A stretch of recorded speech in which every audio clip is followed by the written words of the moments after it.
Hoje a gente tem, como sempre, né, convidados aqui, vamos ter sempre convidados. E hoje estamos aqui com o Peixoto.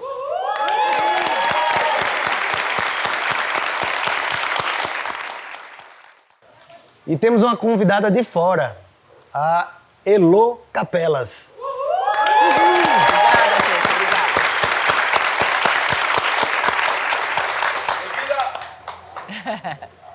Obrigada. Já eu vou falar quem que é a Elô e por que ela foi convidada hoje. O tema de hoje, a gente vai falar um pouco sobre o indivíduo. E aí eu quero contextualizar. Toda empresa, seja ela pequena ou grande, pode ser uma empresa de um colaborador, um autônomo.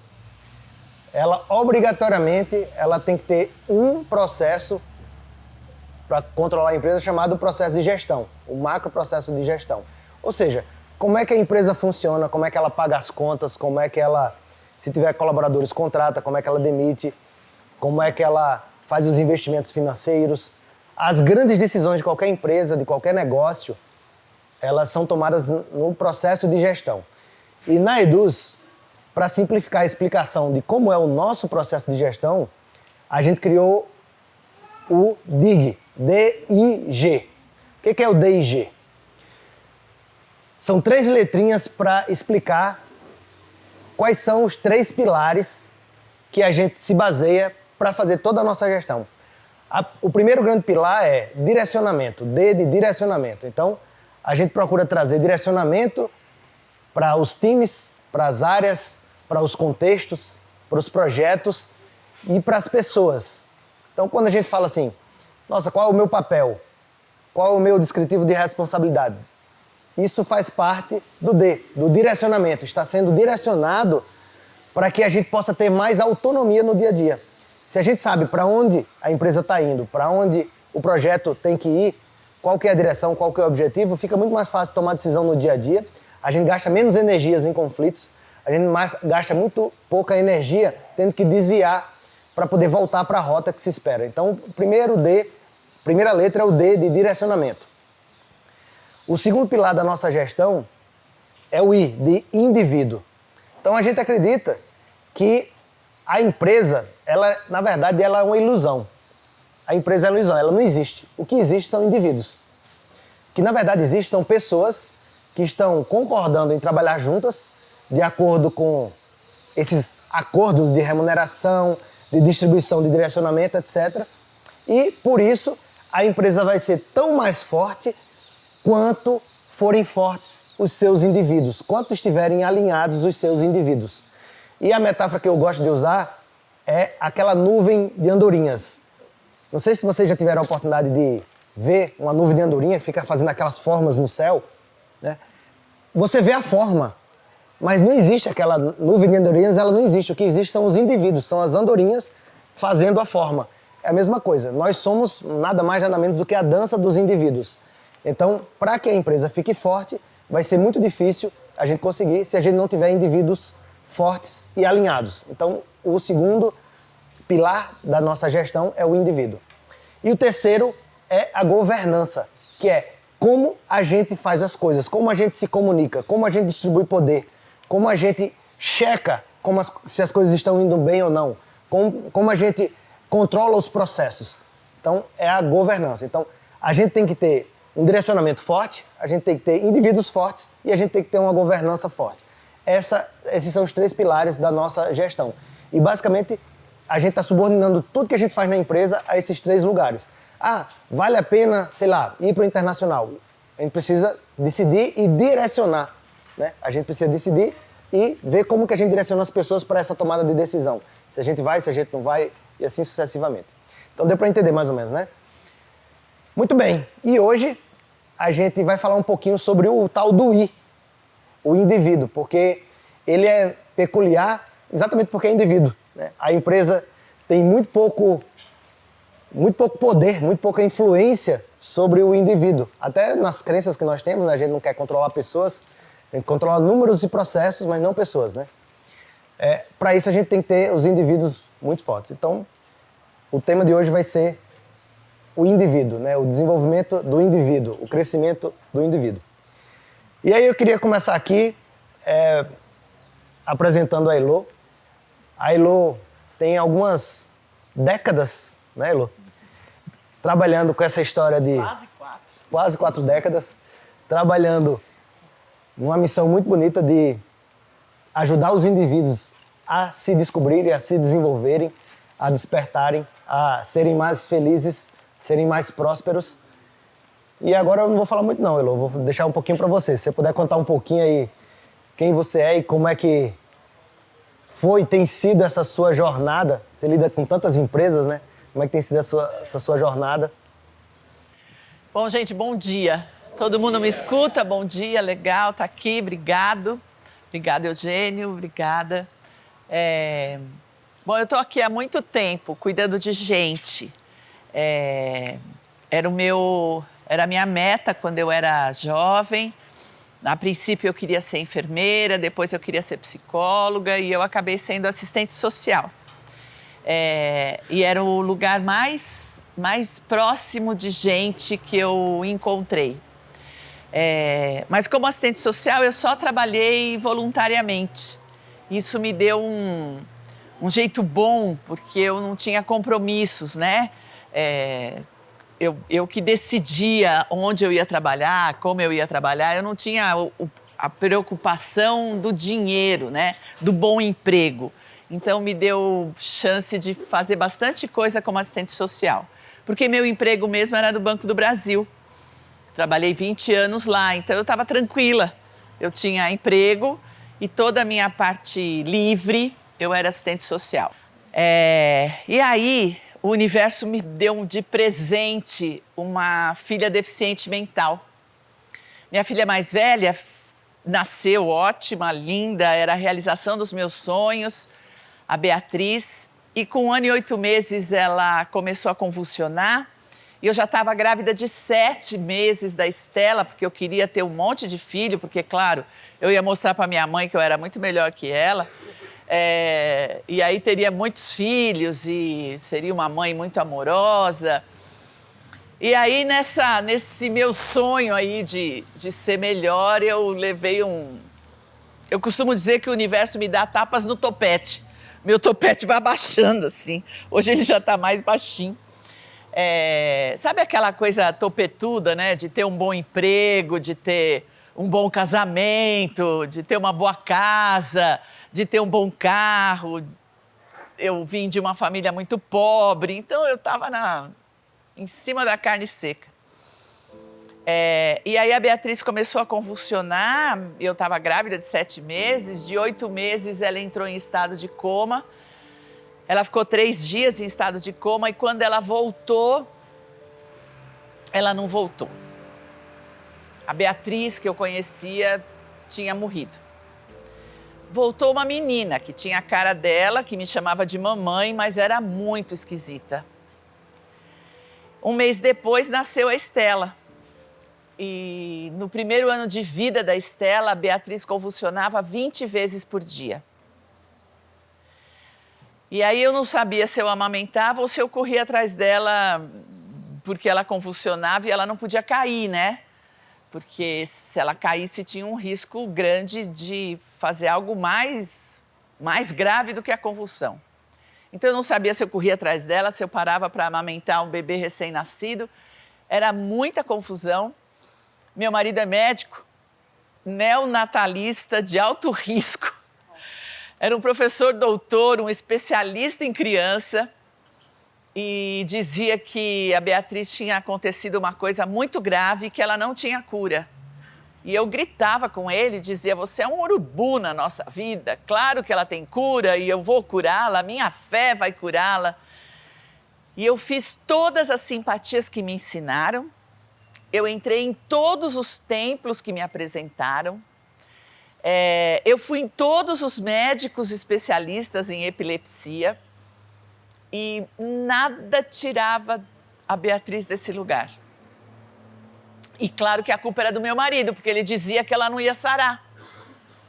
E era ele que determinava isso. E eu tinha muita raiva dele. Nessa confusão toda, eu com uma ilusão e ainda com um topete enorme, tinha certeza que o amor de mãe ia curá-la.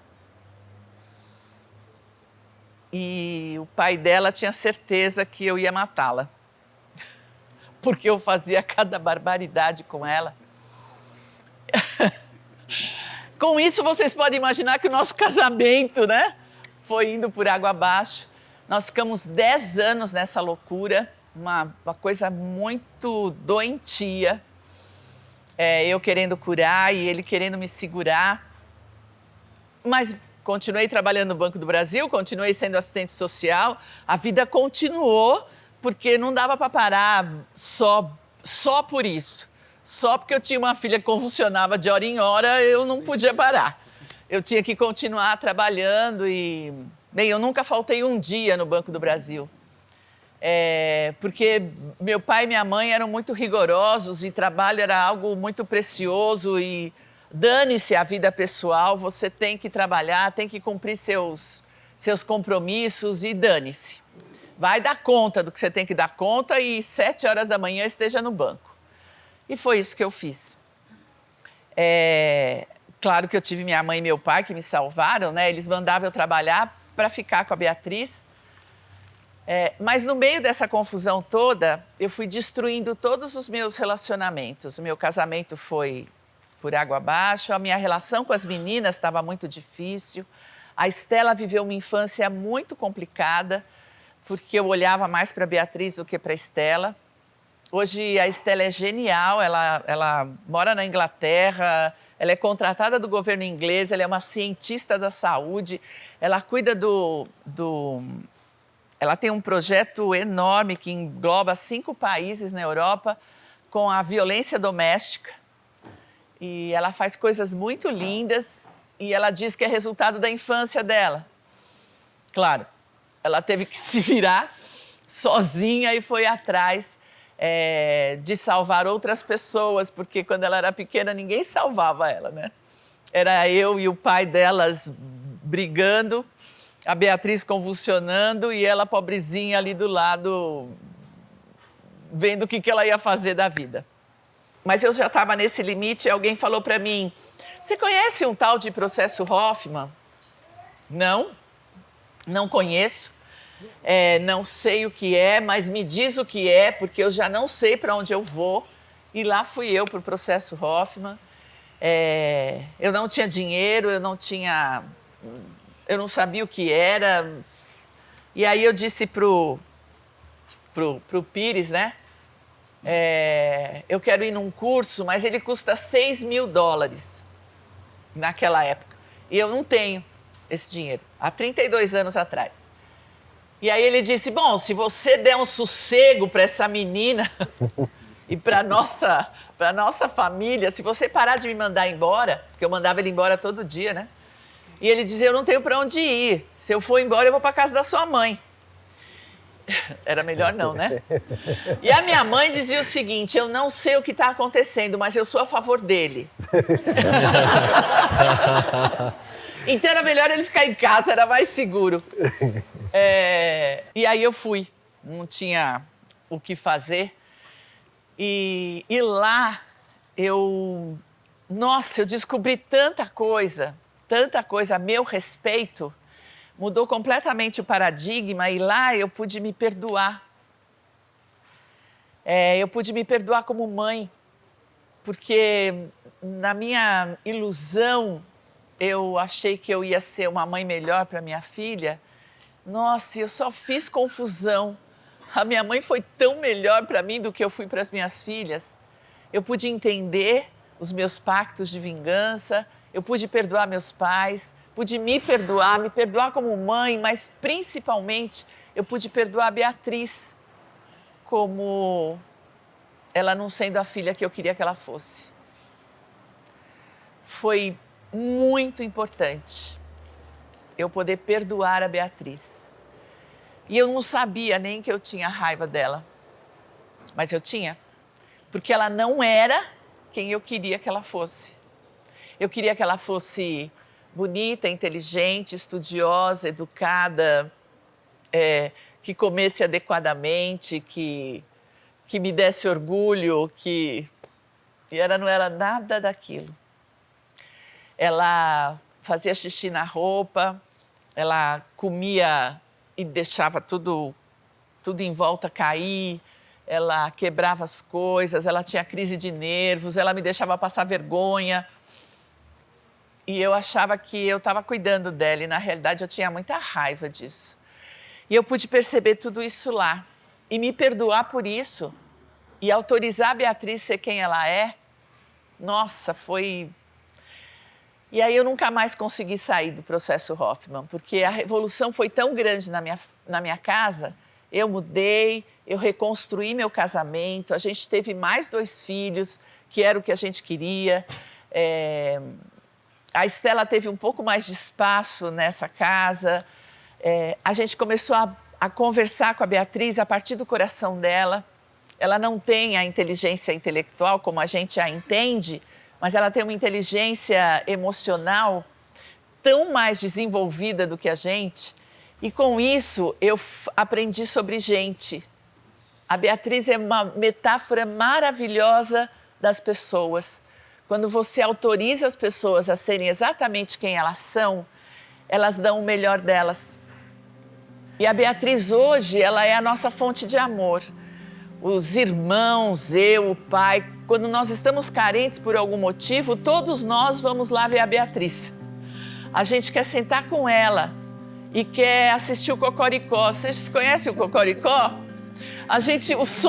O nosso sonho é domingo à tarde assistir o Cocoricó com ela, porque é tão gostoso, ela curte tanto, e a gente conversa sobre os bichinhos, e conversa sobre o jogo da memória, e a história dela. E é só isso, é um descanso, e é um amor. Ela olha para mim e fala assim: mamãe, eu te amo. E eu te amo é tão de verdade, porque ela não está querendo nada. Ela não quer dinheiro para, como a minha de 16 anos fala, eu te amo, você pode me comprar mais um jogo? Ela não faz essa negociação, ela não diz eu te amo porque está longe, como a minha que mora na Inglaterra, né? Então ela diz eu te amo, é tão fácil me amar, 9.000 quilômetros de distância, né? Ela não diz eu te amo por motivo nenhum, a não ser porque me ama. E isso foi o que eu mais aprendi sobre as pessoas. Deixa elas serem o que elas são. Com o tempo, felizmente, a gente foi mudando esse paradigma, mas ainda é muito forte. Nós ainda na empresa não temos a abertura para sermos quem somos. É como se eu tivesse que me comportar e ser uma persona dentro da empresa. E quando eu saio, eu posso gandaiar. Ou eu posso ser quem eu sou. Então, eu só posso cantar debaixo do chuveiro. Eu não posso cantar na minha mesa de trabalho. E é uma mentira. E acho que foi isso que eu mais aprendi nesses últimos 30 anos. Misturando pessoas e empresas, como é que a gente pode autorizar que as pessoas sejam elas mesmas em qualquer lugar? Porque com a Beatriz eu aprendi e nós saímos com ela, nós vamos ao shopping, nós vamos ao cinema. Antes da pandemia, acho que o nosso último compromisso foi assistir um balé. E fomos todos. Pai, eu, ela e os 2 irmãos. A que estava na Inglaterra, não. E fomos nós assistir um balé. E ela falou o balé inteiro. Ela dizia assim: a moça vai dançar agora? Agora é o moço? Ela tá pulando?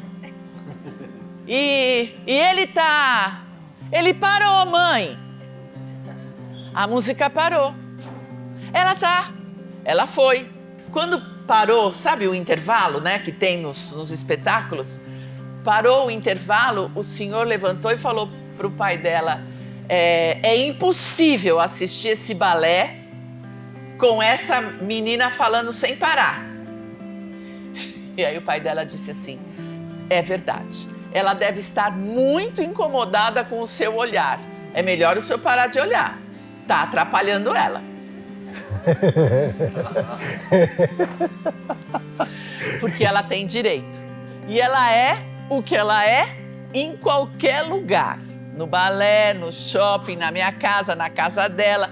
As palhaçadas toda que ela faz, porque ela é deficiente, ela é toda tortinha, ela anda devagar. Descer a escada do teatro, nós fomos descendo degrau por degrau e a gente tem que segurar, porque ela vira e mexe, cai, e ficou fazendo uma fila para sair, né? E nós descemos. Eu falei, se ela tem direito de ocupar esse espaço, é dela. E ela ensina muito a gente.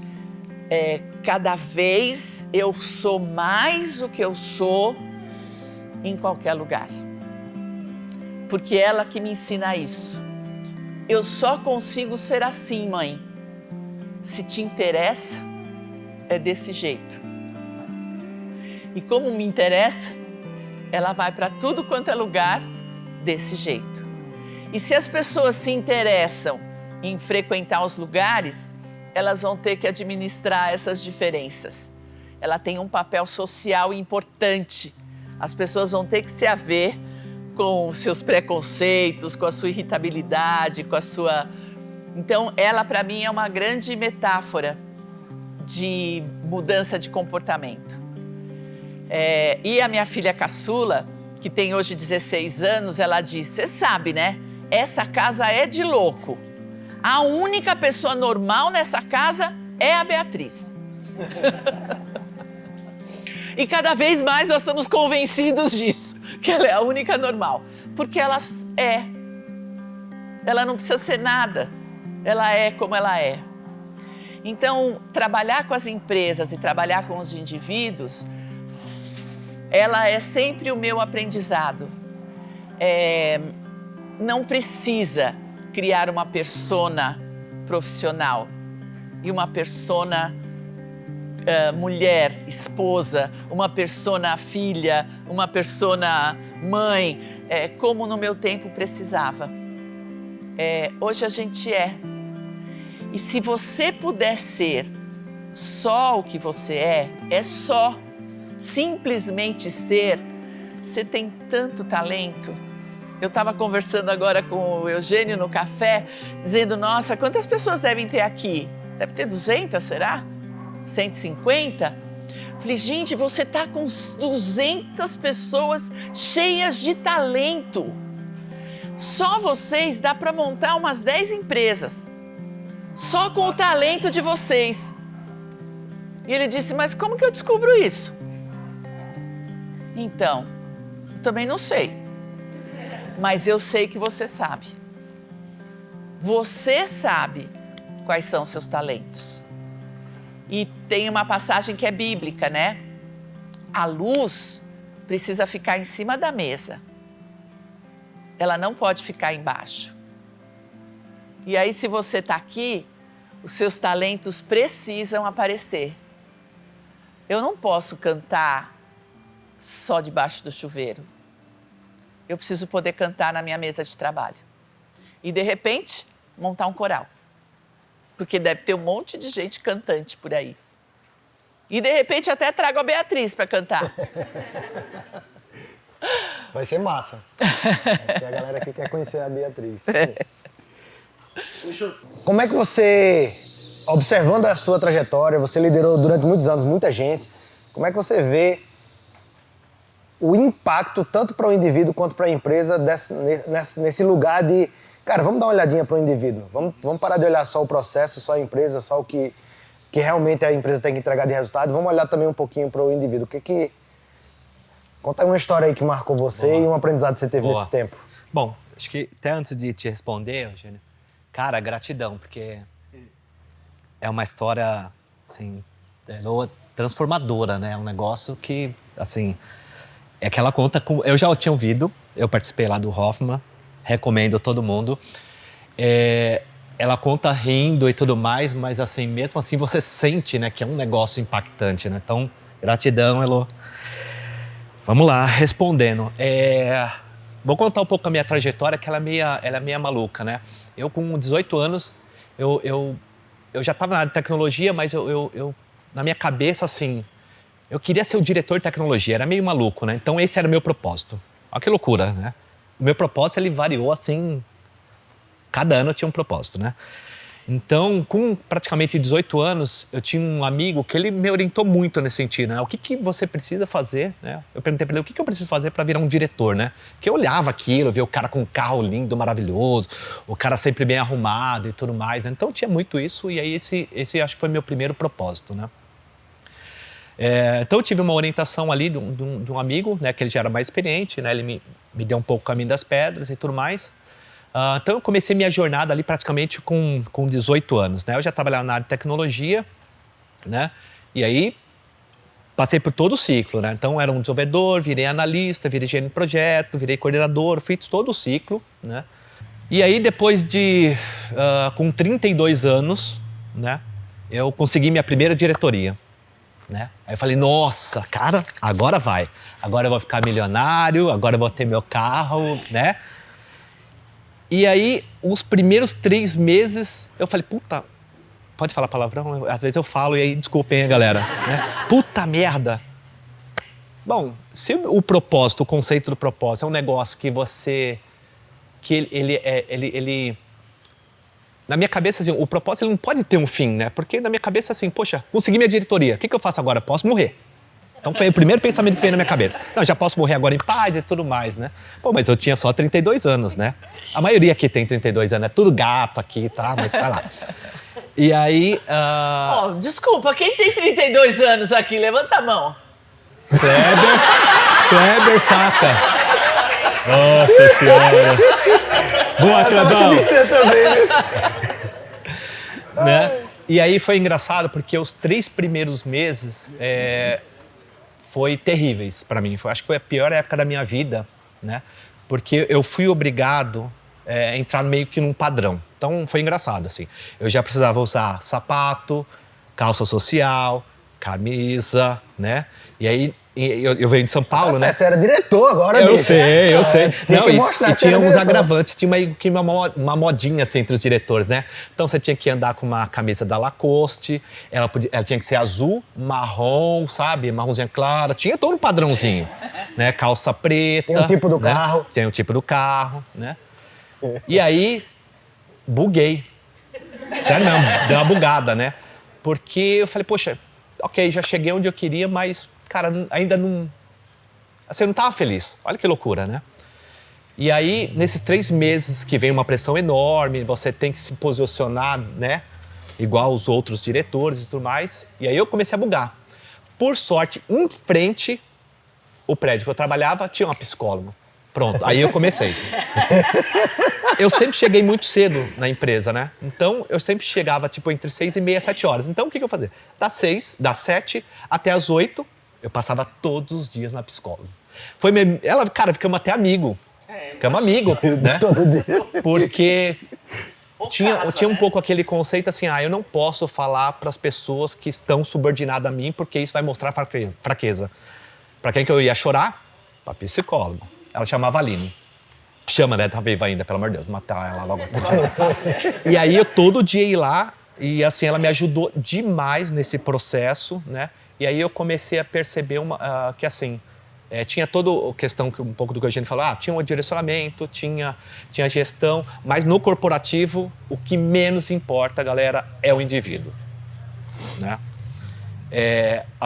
A maioria das empresas, hoje está mudando, graças a Deus, mas a maioria das empresas, elas são como se fosse um espremedor de laranja. E você é laranja, cara. Então vai lá, joga você lá, espreme até o talo. E, cara, quando você tá um bagaço, você é só um número e eles te descartam. A maioria das empresas ainda estão assim, graças a Deus, estamos mudando, né? Isso sempre me incomodou, né? Acho que uma parte da empresa que me conhece, eu acho que nem sei se todo mundo me conhece aqui, eu não conheço quase uma grande parte, mas eu sou muito pessoas, eu gosto, né? Eu até falo um pouco com o Eugênio, eu gosto muito de ficar no bambuzal aqui, batendo papo com a galera, né, e tudo mais. Eu gosto de ter essa interação com o ser humano, né?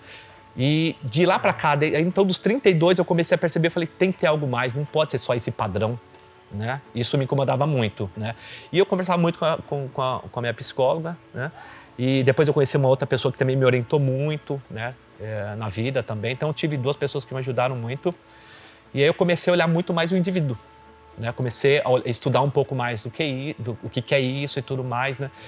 E para mim já era natural, um pouco do que a Elo comentou, né? Eu era uma pessoa na empresa, num formato, eu ia pro happy hour, era um outro Peixoto, e eu ia para casa, era um outro, eu era 3, era terrível, né? E aí, isso para mim é ruim, porque eu gosto muito de pessoas e eu gosto de ser meio natural. Então, assim, eu venho do chinelão, eu ponho, né, tem uns dedos feios aqui, mas vou até cobrir para ninguém ficar olhando, né? Israelzinho fica olhando pro meu pé aqui, é feio mesmo, Israel, tá tudo certo. Né? Não, mas ele tá de tênis, porque será, hein? Deve ser feio também. Se for E com aí, o cabelo, realmente... Dos 32 pra cá, eu comecei a mudar um pouco a minha cabeça e olhar cada vez mais as pessoas, né? Mas é muito difícil isso no mundo corporativo, né? Porque como você explica para os outros diretores, ou para o CEO, ou para acionista, que, cara, vamos tratar melhor os indivíduos, né? Então é sempre uma briga enorme ali, né? E aí eu decidi vir para a Eduz, conheci o Eugênio, um cara extremamente especial aí, e praticamente mudou minha vida, porque hoje eu sou exatamente esse daqui. Aqui trabalha muito essa coisa da integralidade, né? Essa história de os personagens se fundem num único personagem, a gente é chamado de integralidade. A gente decidiu trabalhar muito fortemente isso. E a gente tem diversos mecanismos para que isso comece a aparecer no dia a dia, sem nem as pessoas notarem, né? Uma delas um dos nossos treinamentos iniciais, o Desperta, a gente apresenta a Roda da Vida, a gente fala disso também no nosso livro de cultura, em que a gente entende que existem várias vidas, aceita e começa a observar cada uma delas e vai medindo o quanto que a gente investe em cada uma delas, né? Eu gosto de usar também de metáfora. Ao longo da minha vida, eu fui me descobrindo como aquela história dos sábios que foram descobrir um elefante e cada um, não vou contar a história aqui, que é um pouquinho longa, mas cada um pegou uma parte do elefante, um pegou a pata, outro pegou a tromba, outro pegou a barriga, aí o primeiro sábio dizia, não, o elefante parece com um tronco, com uma grande árvore. O segundo dizia, não, ele parece com uma grande caixa d'água. E o terceiro dizia, não, ele é uma cobra. E no final, depois que eles descobrem, né, que o elefante é tudo isso e não é nada daquilo, né, eles entendem o todo. É mais ou menos a mesma coisa. Ao longo da vida, a gente vai descobrindo as nossas partes. A gente acha que a nossa vida, quando a gente tem até 15, 20 anos, é como uma pata do elefante, depois a gente descobre que é parecido com a barriga, depois a gente descobre outro lado, que parece com uma cobra. E aí, essa é a parte ruim, né? Quando a gente vai chegando no final da vida, que a gente começa a ver o todo, e aí já tá meio tarde. Então a gente quer, aqui na Eduz, antecipado. Assim, galera, vamos ali no cinema dar uma olhada no elefante. E aí depois cada um escolhe para onde quer se mexer. Se você quer trabalhar mais a pata, mais a barriga, mas você sabe que o elefante é o todo. É mais ou menos isso que a gente procura fazer, quando a gente mistura as várias facetas da roda, né? Da nossa vida. Muito bem. Só que é o seguinte, eu me lembro muito quando eu estava no começo da minha carreira, né? Principalmente no primeiro ciclo, que foi o ciclo da faculdade, a gente meio que, inevitavelmente, até pela nossa experiência, a gente cai num lugar onde tem muita história contada, tem muita idealização nos sendo vendida, né? Nossa, você tem que ter esse carro, você tem que ter esse emprego, você tem que... Né, o Peixoto tem que vestir essa roupa, tem não sei o quê, papapá. É meio que vendido pra gente uma história, seja na faculdade, seja na roda de amigos, seja na televisão, seja na rede social, agora muito fortemente. E o que eu percebo é que leva muitos anos até que a pessoa perceba, a maioria das pessoas percebam que elas estavam naquela ilusão. Passa às vezes 5, 10 anos, até que elas percebam que, nossa, não fazia o menor sentido aquilo lá. Por que eu estava querendo aquilo? E muitas vezes acontece só depois que a pessoa conquista, né? Se é uma conquista. Ou se é um lugar que tem que ir, só que depois que chega lá, não, mas não era isso. Era outra coisa. Você trabalhou muito com jovens, né? Porque durante o ciclo aí, muita gente jovem passou pela sua mão. O que a gente poderia fazer, não só como empresa, mas como indivíduo mesmo? Se a gente tem essa consciência, mas por outro lado a gente não vê, né? A gente só ouve falar. O que a gente poderia fazer para a gente ter mais rápido essa visão do cinema do elefante todo? Para cair a ficha mais rápido, a gente ganhar esse tempo aí, 1 ou 2 décadas, a gente se antecipar e a gente conseguir trazer essa realidade para hoje. E quais seriam os impactos de você descobrir hoje ou não descobrir hoje? Para onde poderia ir, ou para onde normalmente vai a vida, que você vai descobrir lá quando tiver com 40 anos, 50 anos, e para onde poderia ir a vida se você descobrir entre 20 e 30 anos esse elefante todo? Não sei se eu me fiz entender aí. É muito interessante o que você está falando, né? A gente vive de paradigmas e cada época a gente vai construindo verdades, né? As nossas verdades, as mais arraigadas, aquelas que a gente acredita mesmo, nós chamamos de crenças. E as crenças, elas são construídas na nossa infância. E a gente vem para a vida adulta com essas crenças, com essas verdades, e não sabe que tem essas verdades e ninguém descobre isso, se não for pelo autoconhecimento. A gente precisa saber da história e a gente precisa saber da nossa. Então, se nós pensarmos um pouquinho em história, nós vivemos 700 anos de Idade Média. 700 anos de Idade Média é muito ano. E foi o ano que se destruiu a imagem feminina. Nós de pitonisas, nós de sacerdotisas, passamos a ser bruxas. E isso ficou muito forte. Tanto que ainda estamos lutando sem fim para recuperar a imagem feminina. Porque no começo dos tempos, a mulher era sempre de casa, porque é uma função. A função do cuidado é feminina.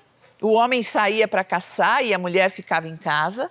Ela que fazia comida, ela que cuidava dos filhos, ela que cuidava dos animais domésticos, ela que provia a família. Mas quando tinha uma roda política... Na verdade, a mulher era empresária, o homem era só o vendedor. Vai lá Exatamente. Vai lá e te vende e traz Ela dinheiro pra fazia casa. tudo e ele ia lá, né? Só que ele ia correr os riscos. E ela ficava num lugar um pouco mais protegido. Mas quando era roda de decisões, a mulher tinha um lugar na roda. Ela tinha uma função política importante na comunidade. Ela que decidia se o filho ia ser caçador ou guerreiro. Ela que decidia com quem ele ia casar. Foi ela que escolheu sair daquela comunidade e fazer o filho casar com a aldeia do lado. Ela que deu a ideia de começar a raptar as mulheres. Gente, sabe aquela história do homenzinho com o porrete na cabeça das mulheres e puxando ela pelo cabelo? Isso foi verdade, aconteceu mesmo. Por quê? Porque se descobriu que se a gente procriasse com pessoas diferentes da nossa aldeia, os filhos saíam com saúde, porque as crianças começaram a nascer deficientes. E criança deficiente eles matavam, porque só podia ser gente útil. Eles precisavam de gente útil para a guerra, para as caçadas. E aí foi a mulher que descobriu que se o filho dela procriasse com a mulher da outra aldeia, o filho nascia saudável. Foi ela que mandou os homens ir lá caçar a mulher. Então, a mulher tinha muito poder. Essa história de que a gente precisa empoderar a mulher, eu falei, gente, de onde que a gente perdeu isso? E claro que foi na Idade Média. E a gente está só há 300 anos da Idade Média. É muito pouco tempo. Então, nós estamos ainda com essas crenças que são passadas de pai para filho. E quando a gente aprende com pai e mãe, a gente não desaprende.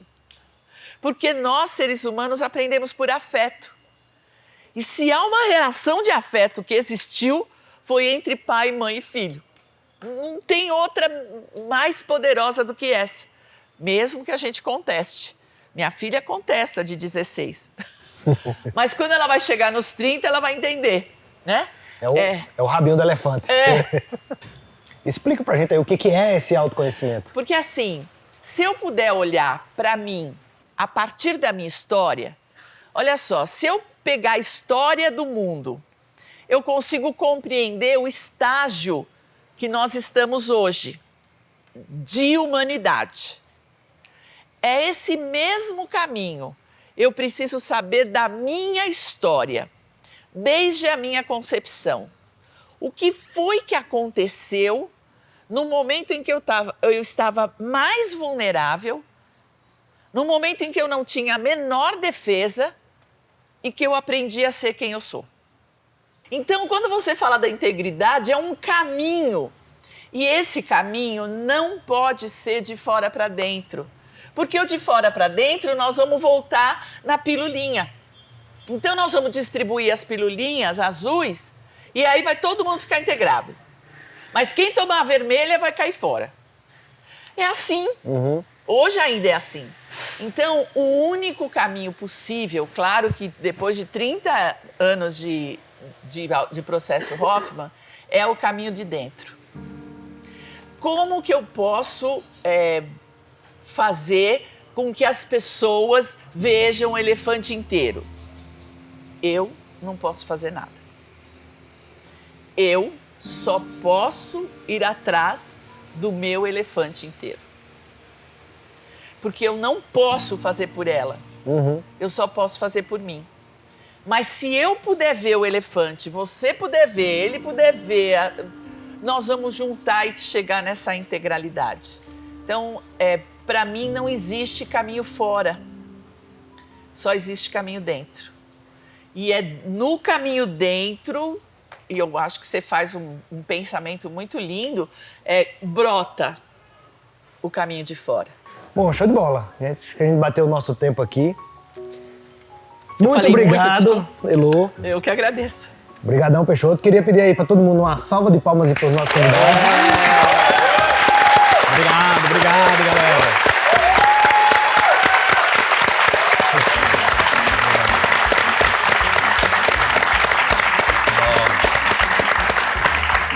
E viva o elefante! E viva o elefante. Peixoto, você... Eu tô me sentindo até mais normal, assim. Meu elefantinho particular. Chamar você para ensinar a Elô a puxar o nosso grito para fazer boa. o fechamento. Boa, vamos lá. Vamos lá! Vamos lá. A Edu Zé! Gigante!